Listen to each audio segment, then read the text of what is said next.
Ngayong araw, muli niyo kaming samahan sa simpleng kaganapan sa aming buhay.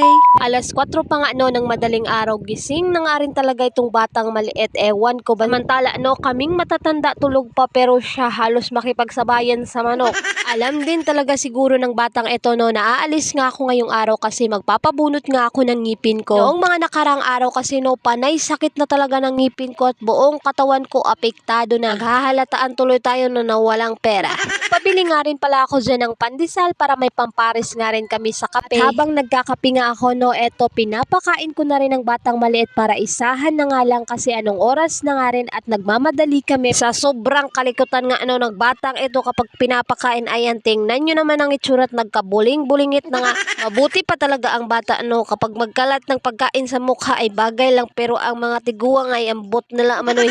Matapos ko nga palang mapakain ng batang maliit at matapos ko ring makapagkape nagdali-dali na rin talaga ako kasi ginuhulat na talaga ako at nakakahiya talaga sa naghihintay sa akin ba. Dumiretso nga rin kami agad dito nga sa pantalan para maghintay nga sa aming masasakyan. At ayan, tingnan nyo naman ang aming pinakamabaysay na salog mapagkakamalan talagang Milo kasi tingnan nyo, brown na talaga. Ilang minuto nga rin eto at nakasakay na nga rin kami. Kamis rin talagang sumakay sa ganitong sasakyan kasi doon sa Leyte, alam nyo naman na palaging scooter lang talaga yung sinasakyan namin. Kwento ko na nga lang din pala sa inyo noong mga bata pala kami naliligo talaga kami dito sa salog na ito. Ngayong matanda na ako kapag nakikita ko ganyan ang kulay ng salog namin naririgna talaga ako, pero noong mga bata pa kami, para sa akin napakaganda ng salog. Kahit ang daming ang basurang naglilitawan, kahit may mga diaper, kahit yung tain ng bakti na ay talaga sinusurop pa yan. Hala, na-realize ko talaga ngayong matanda na ako, grabe rin talaga ang kalamuan ko noong bata pa ako. Ito nga palang kapatid ko, ayan, nagpapakute na naman at gusto naman siguro na ma-shoutout na naman siya.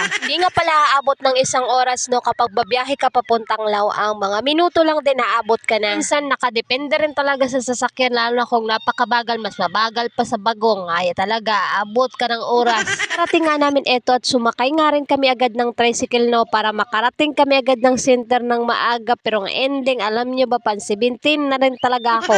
Limit nga kasi sila hanggang 15 katao lang talaga yung pwede. Buti na nga lang din at napakiusapan nga yung magbubunot ng ngipin na sabi niya, hala sige, hanggang 18 pwede. At ayan, tingnan nyo naman, ang dami na rin talagang tao ang nakapila dito kasi iba maaga pa talaga andito na sila. Mga taga-ibang barangay kailangan talaga na maaga kayo kapag pumunta nga kayo dito sa center kung magpapa-check up kayo or magpapabunot ng ngipin nyo. Mas mabuting mauna kayo kasi madami pa talagang pasikot-sikot, madami pang mga pangutana sa inyo. At ayan, katapos ko na nga palang mabunutan dyan, tingnan nyo nung pagmumukha ko, pakiramdam ko dyan, parang nahubog talaga yung sapak ko.